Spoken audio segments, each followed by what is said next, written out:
We have a minute. If you'd like to take your seats now. I'm going to first introduce to you Rebecca Watson, who is a blogger and independent podcast host and founder of Skeptic.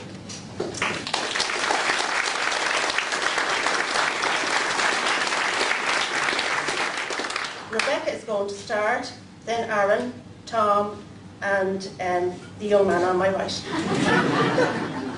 Well, thank you very much for that intro. Can everybody in the back hear me? All right. Yeah, it's really never been a problem for me, but everybody else has been asking that, so I thought I would as well.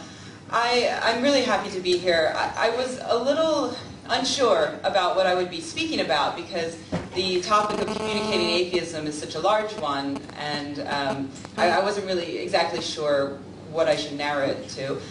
And then I saw the really interesting panel earlier today on women atheist activists. And I was going to ask a question at the Q&A, and then I realized I didn't have a question so much as an hour-long lecture. So I'd like to give that now. No, specifically I took issue with something that was said by the esteemed Paula Kirby, whose work I really enjoy. But she made a comment that she felt that there was no problem with sexism in the atheist community because she's never experienced any sexism in the atheist community.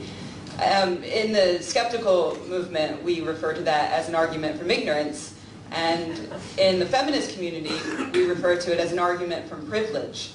I'm really genuinely happy that she hasn't experienced any sexism, but I don't think that that's a proper basis to make a judgment on whether or not there is a problem with sexism and atheism. She also later said that she didn't think that there was some great conspiracy to keep women out of the atheist community. Well, I don't think anyone thinks that. I think that's a bit of a straw person, if you will. I think that unless you want to consider the patriarchy in general as a conspiracy, which I don't think that there's any club that's getting together, how can we get less women involved? No, that's not happening.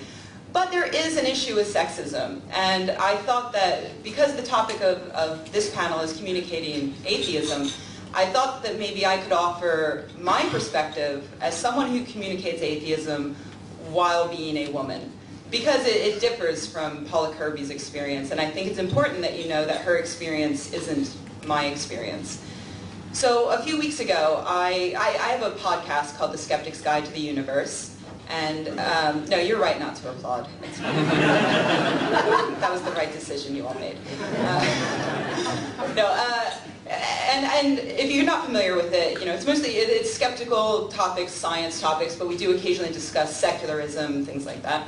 I talked very briefly about these talks I've been giving recently in the States at atheist conferences, in which I described the religious right in the US and their war on women that they've been waging very recently. To give you just a quick idea, in the first 3 months of this year, state legislatures in the US introduced 916 bills that restricted reproductive rights.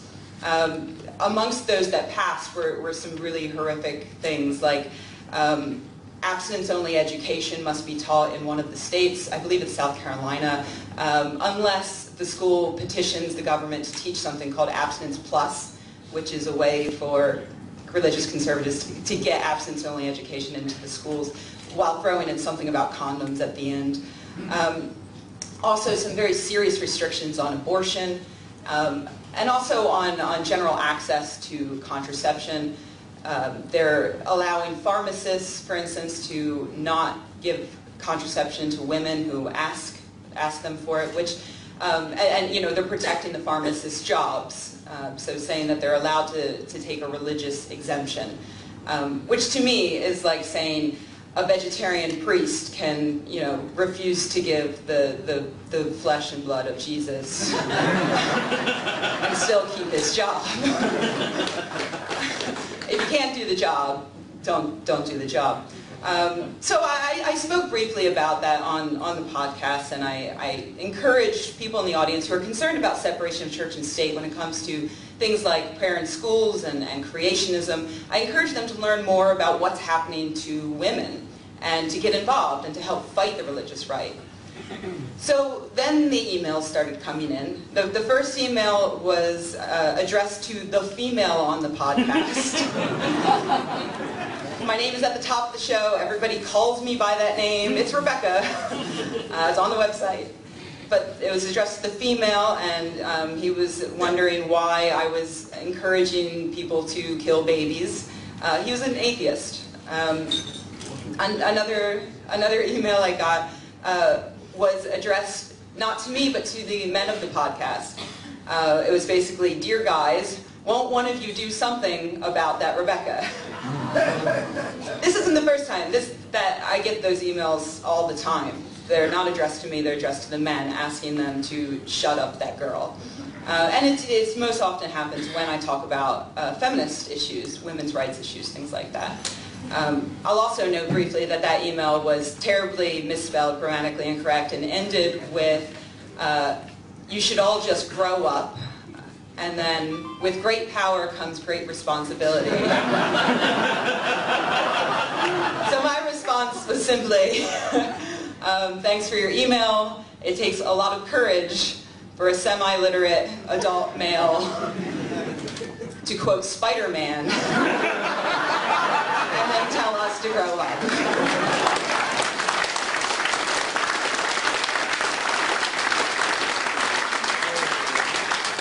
So I wish I could say that those emails were rare, but they're not. I get a couple of them a month, usually more if I'm talking about women's issues.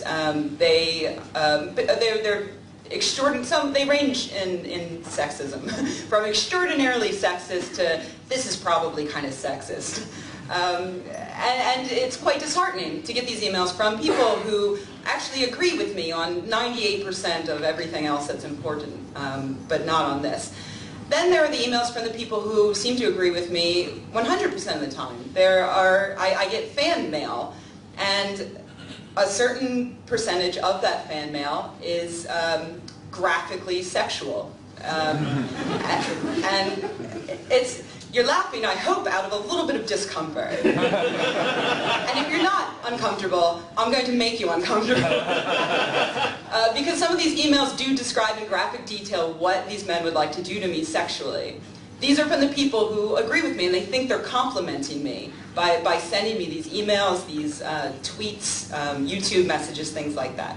So these are from atheists, and they don't necessarily understand that they're being horribly misogynistic, but they are. Because misogyny isn't something that's just relegated to religion. Religion can certainly bring it out, and it can strengthen it, but it's a cultural problem. And even atheists, even rational people, haven't necessarily rationally looked at their own ideas of gender and equality and sex.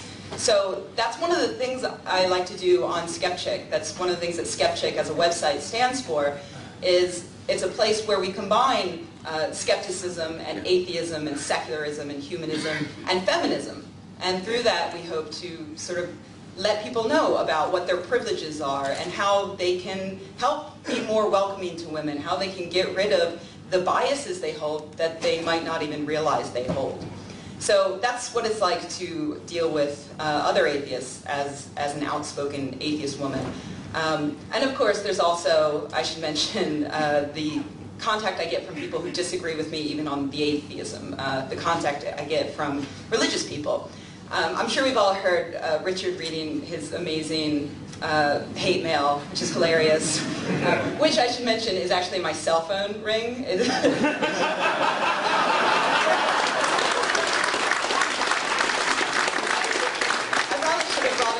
But yeah, I'm like walking to the grocery store and suddenly my purse goes, "You suck! I hope you get hit by a bus." By a church van. So, the hate mail I get, obviously we all get some pretty terrible hate mail, but I'll just mention briefly that as a woman, a lot of the hate mail I get isn't just violent. I do get the death threats and, standard sort of hate mail like that, but I also get a tremendous amount of threats from religious people that involve rape. A huge amount, probably more than the death threats, are the threats of rape. Whether they're threatening to rape me or they're just saying that somebody should, because you'll probably be better off. They come in all of the time, and it's incredibly damaging. So I just wanted to add my voice to, the earlier panel I thought was really great, and I thought it was a great message to tell women that, yeah, you do need to speak out, and you do need to stand up, but we also have to acknowledge what you're going to be facing when you stand up. You're going to be facing, you may be facing, I mean, obviously not every woman has these problems. It depends on probably what media you're using. Don't go on YouTube. Just don't do it. And I'm hoping that Aaron can maybe speak more to that later. But we do need to acknowledge the fact that women in our community do take a risk by standing up and speaking out. And when we acknowledge that, we can help build a better support basis for them so that when they start getting these terrible emails, when I was getting them, I was alone, and I would cry a lot about it. Until the other guys on the podcast started speaking up and saying, these emails are terrible. Did you notice how terrible these emails are? And I'm like, yes. Thank you. So I just want to encourage you all to support one another and to support the women in your lives and to know that it is a problem and to maybe even watch your own language and your own behavior to try to root out any biases that might be lurking within you. So that's all I got.